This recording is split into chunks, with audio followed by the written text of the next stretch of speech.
Wellness Show, and I'm your host, Tyhson Banighen. And today I'm excited to have an interview with Menno Pauls. He's the author of Gathering of the Eagles. And if you've been looking for it at a bookstore, you wouldn't find it because it was produced as a PDF and it was circulated throughout the 80s, I think, and 90s up to current time by hand. So it got passed from person to person to person about the Gathering of the Eagles. So it's a rare opportunity to track him down and have this intrepid explorer talk about what that was all about. So Menno, this goes way back, and I think into the 70s is really when this all really was happening. Is that correct? Oh, yeah. Yeah. Do you want me to do a little encapsulate how absolutely, how they ended up as that, book? Yeah, absolutely. Well, it was from my side and Sharon's side. We worked together. Anyways, it was never in our mind that this thing should go that far. We sort of came in backwards. We're just trying to be normal, average human beings, and things got out of hand. So really, I mean, we're just living trying to live a normal life, and then things started to happen, which woke us up to a whole new reality is way beyond what we had expected. But it was like waking us up, like saying, hey, it's time to wake up as to what you're doing here, on the planet. So the first event happened straight at the beginning of in the Eagles book, first chapter, when I was having I used to eat hamburger and chips was my normal meal. And I was a self-employed window cleaner at the time, from 1968 on to 78. This is self-employed. Before that, I was working for a big company in Vancouver. But anyways, so I usually went into this hamburger place. The building is still there on Fraser. Kingsway and Fraser Street. I know exactly the one you're talking about. It's a used car. It's a used car lot right now. The building with the glass on it is still sitting there. So, anyways, I went early this morning. I usually go there at 12, but I went at 11. So there's nobody out. There was no other people there except as I went to the counter. I ordered up a hamburger and fries, and that type of burger place would make them fresh, right? While you're waiting. Not like, the McDonald's, whatever, came later. But anyways, while I'm waiting, this individual comes in from the left, from where my station wagon was parked, and walked in, and to describe him, this is scruffy beard, looked like a little bit of a farmer type look about him. And anyways, he comes up, he goes behind me, comes up here on my right shoulder, and he starts talking about this place. He said, I have a place in the country, he said, and there's a loft over here, and there's these birds on the loft, and there's this bird up here, and the light comes through this bird, hits these birds. He said, I feed all of those birds, he says. And I thought he was just an old timer, talking away. He never ordered, he never bought anything. But anyways, my order came, and I said, here's my order, I guess I got to go. And he says, I'll see you later. And he touched me on the right shoulder, and this electric shock goes through me. And I said, oh, shit, what was that? And I went out to the car, over there, sat in the car, and I'm looking back at him. He made a circle and came out the same door he had entered, was the one close to my car. Goes in, he goes down the side of the building toward the back, halfway down, he's gone. And I said, geez. Then logic. Oh, there's a men's and women's washroom down near the end there. Maybe he's gone in the men's. And I'm thinking, I should go in there and check that, that's where he went to, right? I get a message inside immediately. It said, no, you don't want to do that. Because if you don't find him, you've got a problem. Now you can just carry that. He went in there to carry on your life, right? Don't you'll save yourself a lot of grief. You don't go in there. Because now you really have a trouble. So anyways, that was 1971. 1973, I'm working away cleaning windows at Granville Street in Dunsmuir in Vancouver.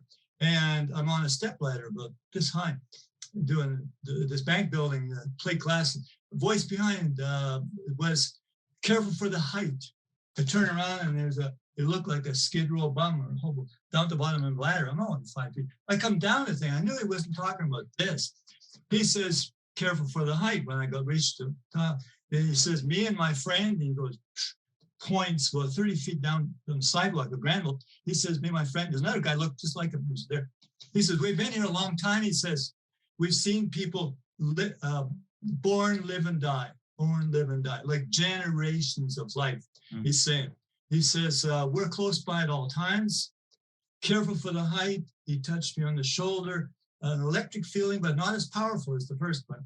A smooth one went through. He leaves, goes to the other guy. Poof, both of them are gone.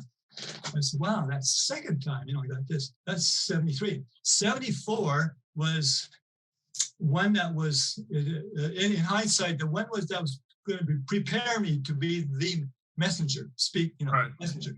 I must just stop and say that I went up to that point up to 74. I had a speech impediment. I used to stutter and stammer ever since I was a small kid. Well, 74, the universe said, okay, it's time we start preparing you to be the communicator. So I was in New Westminster waiting for my car. And I was walking up a sidewalk, and this guy comes up to me like a street person, but mentally handicapped, maybe, mentally challenged. He comes up to me real close here on the right. Funny, every contact with there be on the right on the right side. He says to me, and he's holding gum wrappers, juicy fruit and spearmint on his left hand.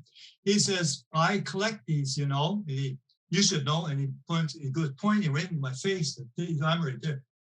And he said, these are the Catholics, and these are the Protestants. They can't be torn or dirty, he says. They got to be just perfect. And he had them into 2 piles. His hand. He said, you should know about that. He's pointing right at me. And I thought the guy was nuts.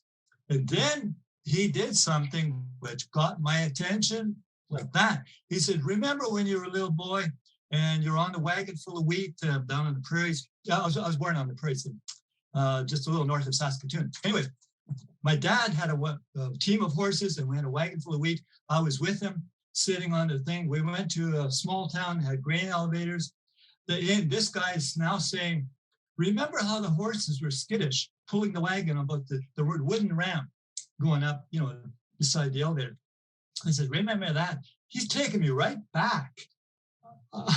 He took me right back to that moment. He said, remember what happened inside the grain elevator? The foreman of the elevator that kind of frightened you. He was telling you about the danger because there's this machinery, that took the wheat way up high inside the elevator, and it's all moving without no safety guards. The guy is telling me, and this guy's now reminding me, remember how he scared you, but if you got too close to, you get caught up and you're gone. It was instant death if you got close to that belt. Yeah. So I knew right away, as he's doing that, I'm understanding what he's doing, and now I'm amazed at what he's doing. He's taken me back to that moment in time, 4 years old, when I, had something happen into my memory bank, which had caused the speech impediment, like stuttering, stammering. Yeah. That left a little whatever, in there, and it locks in. And he is now, and I'm understanding what he's doing. He says, now he's sort of saying, you don't have to do anymore. Go back in there. Remember the thing? I'm taking you right back. It was like a psychoanalyst. He said, well, you can go right back to you and take that little piece out and won't bother you anymore. So that happened. And I was saying, wow, now he's got my attention. And there's a telephone booth about 6 feet away. And I wanted to phone my wife, Sharon, to say, hey, Sharon, do you see what's happening?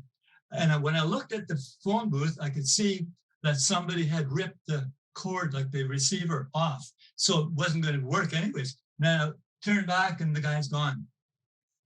Totally disappeared like that.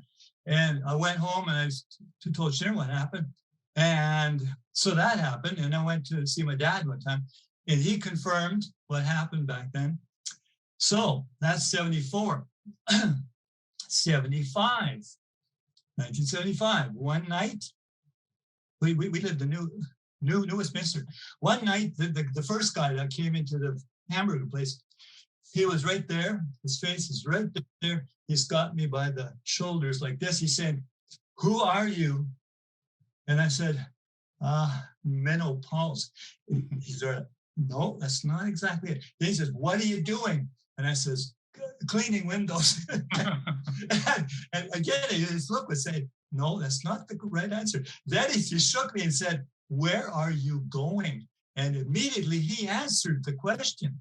Immediately, him and I are taken to a valley. We're standing face to face, waist high in some green crop. I don't know what it is, alfalfa or something. It was green. We're about this high in it. He's right there. I could see 360 degrees.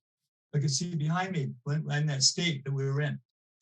We were in a valley with mountains on that side, mountains all around. And we were there just for seconds. And then, poof, he's gone, I'm gone. We're gone out of there. I'm back in bed and I'm saying, "Holy, what was that?" I says, "Question 1, I failed. Question 2, I didn't answer right. Question 3, he told me to do the thing." So anyway, what happened was, so I had this mystery. What was he trying to get from number 1 and number 2? And so, it was a mystery. I didn't know what to make of it. One day I'm driving. We lived in New Westminster, and I'm just going to take this off for a sec. And I was driving to work from New Westminster into Vancouver. All my work was in downtown Vancouver. I'm going down First Avenue, which you're in Vancouver by now. I'm heading west, driving my station wagon, and I lose consciousness. And then when I came to, I'm not on First Avenue. I am now on a street heading south. It was on Rupert Street, just a little ways off of where I was. And then I'm saying, and then I try to turn around and go back to First Avenue, heading west. And then I lose consciousness, and now I'm driving south. And on the third time, I did it 3 times, tried to correct. On the third time, I just said, "Where are we going?" I look up and say, "Where are we going?" And answer, "You're going to a Collingwood Library branch," which happened to be south on that street, Rupert and Kingsway, Collingwood Library branch. I had the contract for all the library branches in Vancouver. So I drove to Collingwood Library branch and got my gear out. I went inside and tried to do like normal cleaning the windows inside. This 20-year-old librarian clerk came up to me and said, she says, "This is for you." She gives me about a piece of paper about this size. It was a poem. She said, "Yeah, I was inspired to write this. This is for you. I don't know what it means." It's here. Gives it to me. It's got 3 verses. It's structured out, and it's just in the last one. The last verse says, "You so high in flight, touch the naked pigeons with your warm, foreseeing light." And this, in a sense, as soon as I knew what that meant. It was taking me back to the hamburger place when the guy said the birds on the loft, they were like pigeons, but they weren't pigeons, they were eagles, but they were acting like pigeons. They're trying to, with their wings, tucked in. They weren't going like this. Right. And the one up here is this bird here. There's a light coming through, and he touches these things. That was in the 3rd verse. That lady that gave the poem, she didn't know anything about that episode, 1971, I think. And she's writing, this thing, when I read it, it says, number 1 is supposed to be, "You are the messenger, that bird there doing the light. You are that." That's what the poem said.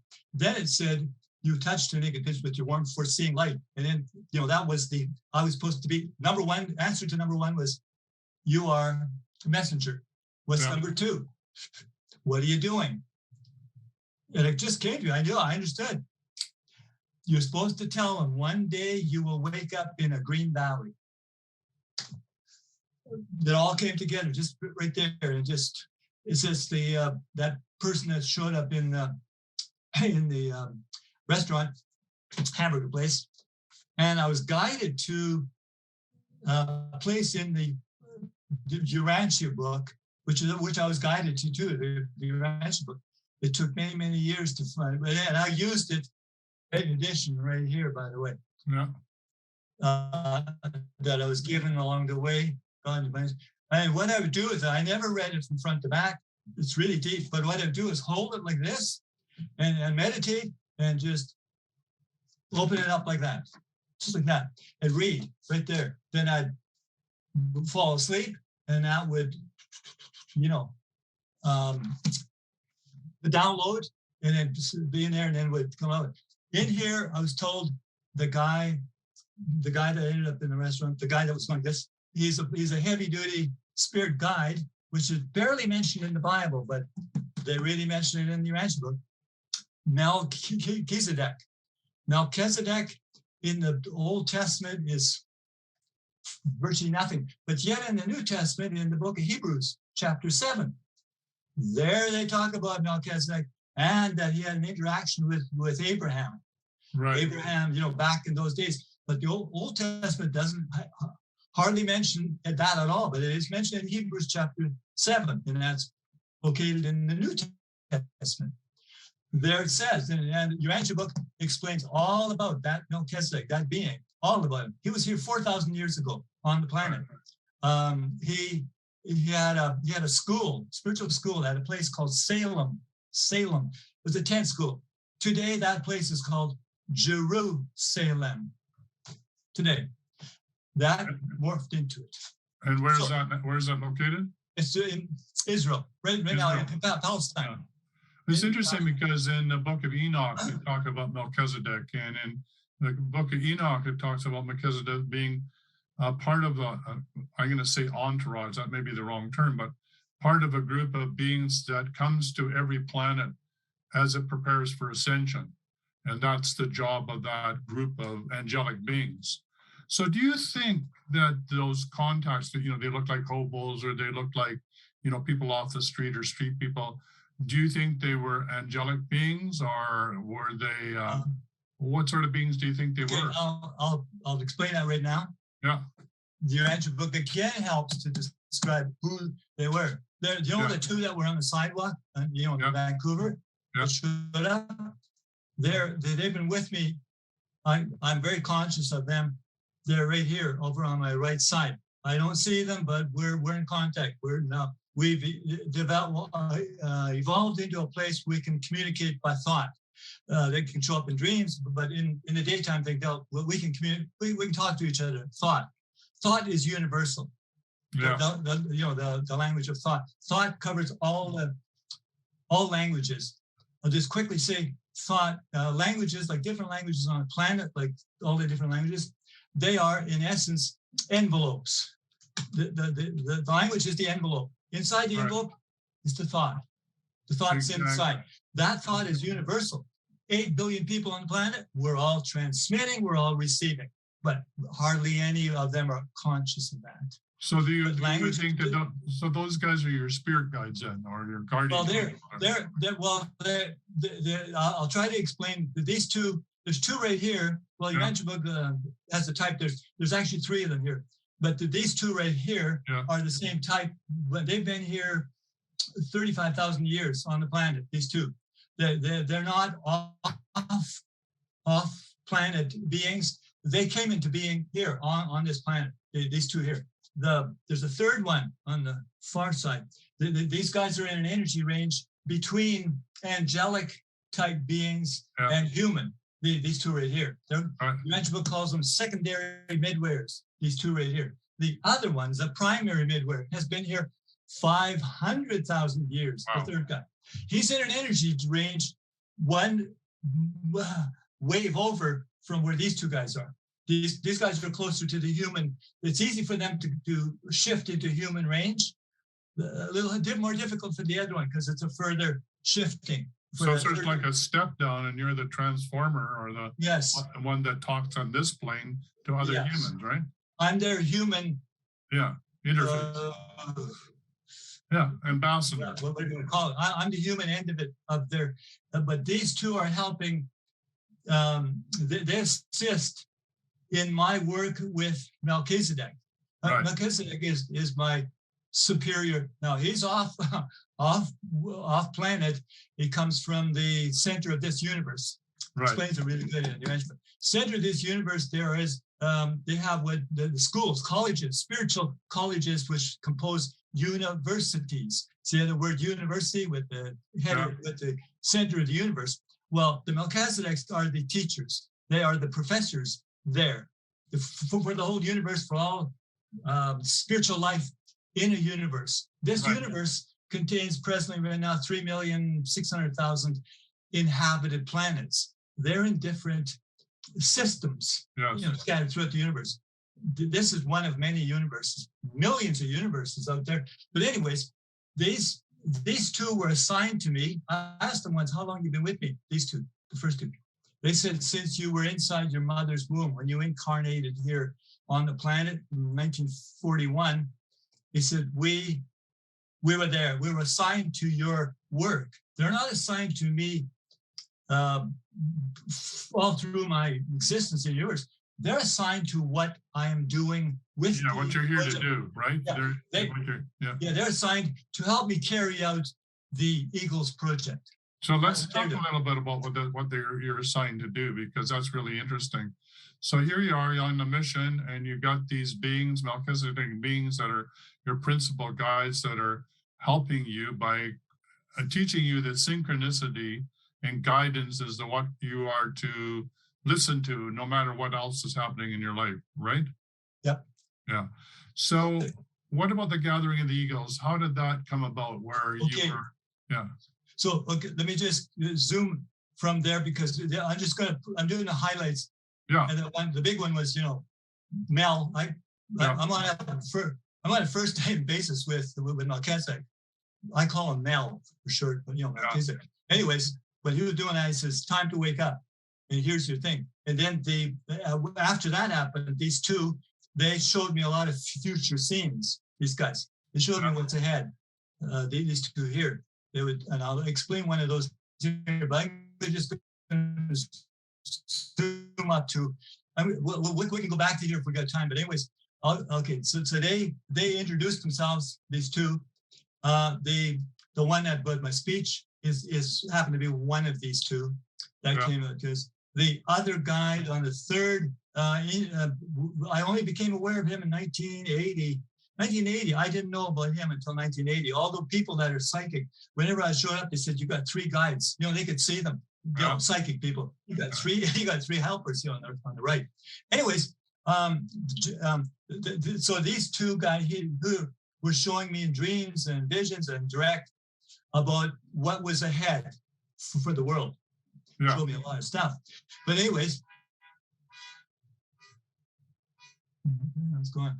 Anyways, so I was being prepared to travel and meet people, and they took me. Okay, so starting in 1976, January 1976 was the first people I had to meet. Go to. I was directed to and say this message. My message was, one day you will wake up and you'll be in a valley.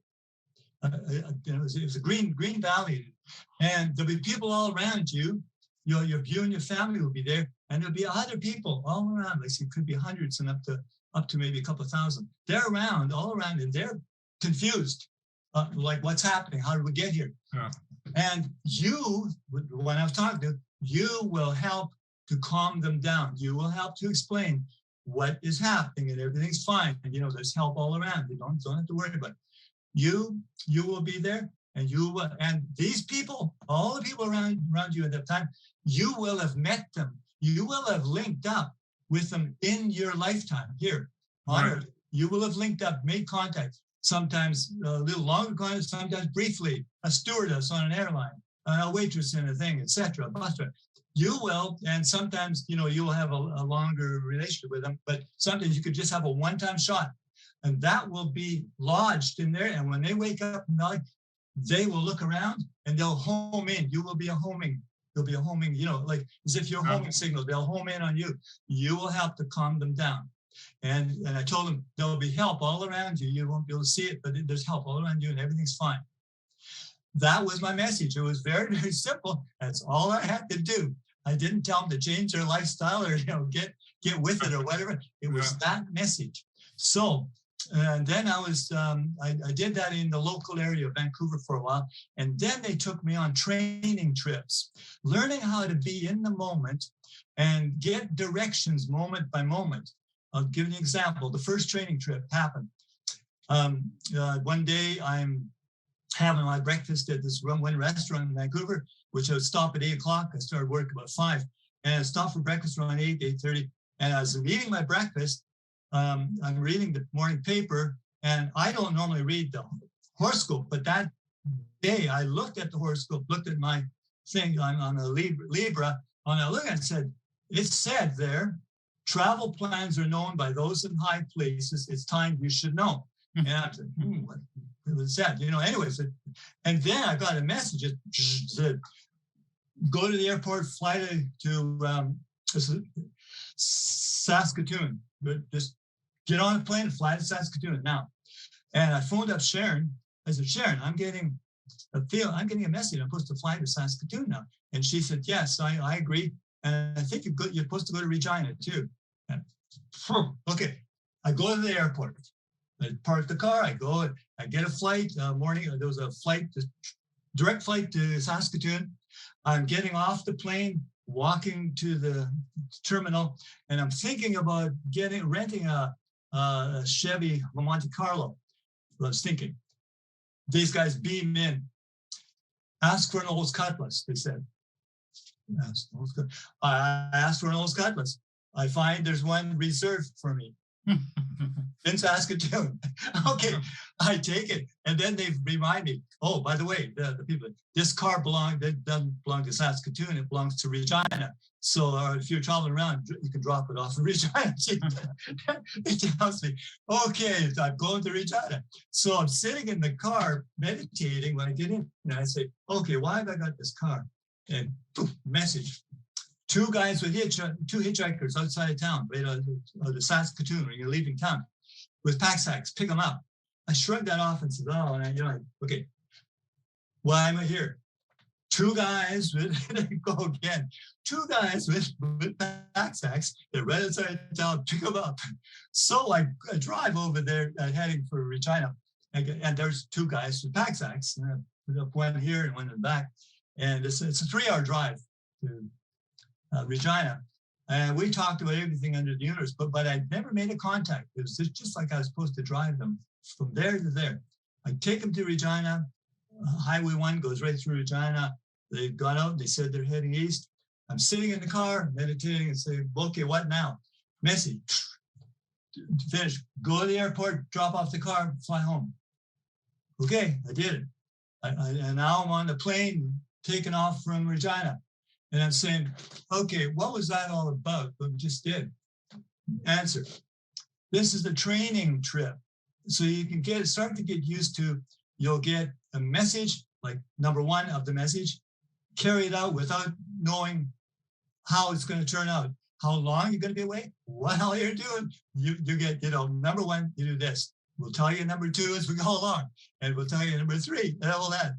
So I had a couple of those, I had about 3 of those training trips where all I had to do was learn to get it as and when, like when I needed it, all the way down.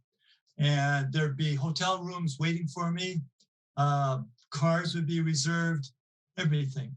And sometimes I wasn't even delivering. I was in the training ones, I wasn't delivering my message. I was just learning how to follow the guidance. Okay, so you weren't telling your message at this point. Time. Wow. No, right at that point, I was doing some messages in Vancouver, but the training trips were not to deliver messages. Yeah. They were training me to go, follow direction, follow guidance. Yeah. So from then on, there was a lot of people. I was 1976. I did the message about 1 per week. Then then it went 1 per day. Then it went 10 per day. At the height was 10 contacts a day out of the blue, 10 per day. And it got so bad going down into 1977. I couldn't even do my window cleaning work. And then these guys showed up one day. And I said, geez, I'm so busy, I can't do the guidance. They said, don't worry about it. We'll take care of the windows. These two guys. We'll take care of the windows. The check will be going to you for this. Don't worry about it. That's what happened. Then at the end of 77, he said, sell your business. It's sold in an hour. Okay. And just prepare for what's ahead. The last day of 77, we signed the papers, but I sold my business. And January, the first week of January, I was just kind of preparing to travel. I didn't know where it's going to go, but I had dreams coming every night, showing me faces of people, all different kinds of people. I saw their faces. And then on the last day, I was told, okay, you'll be going to Chicago. Your first stop will be Chicago, and then we'll tell you where to after. January 9th, I woke up early in the morning and I was told what flight to take, exactly what flight. Early one morning from Vancouver to Calgary. And it was actually going after Calgary, went to Chicago. I was told to get on that flight, certain flight. I go there to the airport, no reservation. I say to the people, I want to get on that flight. They said, it's full. I said, put me on standby. They said, standby is even, but it's full on standby. I said, put me on standby anyways. So I'm there. I have to make a decision because back in 77, there was no fear of terrorists with bombs, to speak of. So I had my suitcase sitting on that way thing. And if you go on, and those days when you went on standby, the suitcase went. Whether or not you're on the plane, the suitcase would go too. So anyways, I asked them, what happens if I don't get on that flight? They said, well, your suitcase will be in Chicago tonight. But I knew it didn't bother me because I knew if I couldn't get on a flight, Vancouver to Seattle, there's a million flights. Over to Seattle, I could always go via Seattle and into Chicago, But no, I got on that plane. Last guy on the plane, sitting on a 727, got 3 seats. I'm in the middle. There's a guy right here and a guy right here. The first leg is to Calgary. This was my contact right here. I had to tell him the message. The guy was by the window seat. We land, half the plane emptied out, some work going on. And then I had the whole thing empty, so I slept. Flip up things. I was sleeping on the way to Chicago. We get off at Chicago, and it was holy. If I minus 40, do you know what minus 40? That Fahrenheit and Celsius meet at minus 40. It was minus 40 that day, January 9th. Cold, so cold. I go to the airport. I look at the hotel board. Where do I stay? A guy in a suit comes up to me and says,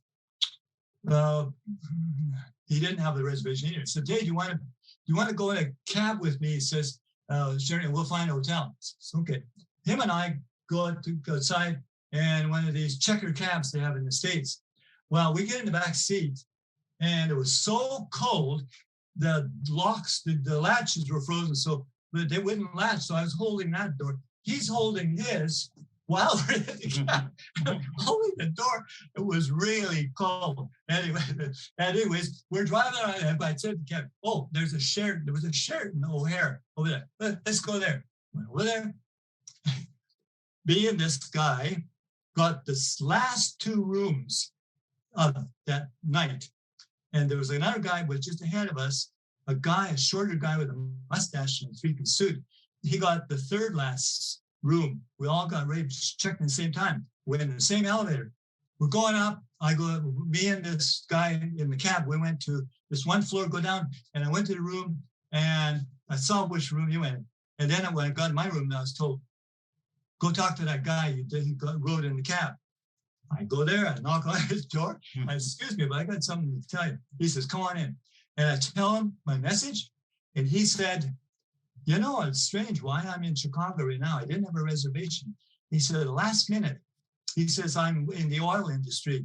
I have a company in Houston, Texas. I was in Edmonton. I'm coming back, and then I got diverted to Chicago.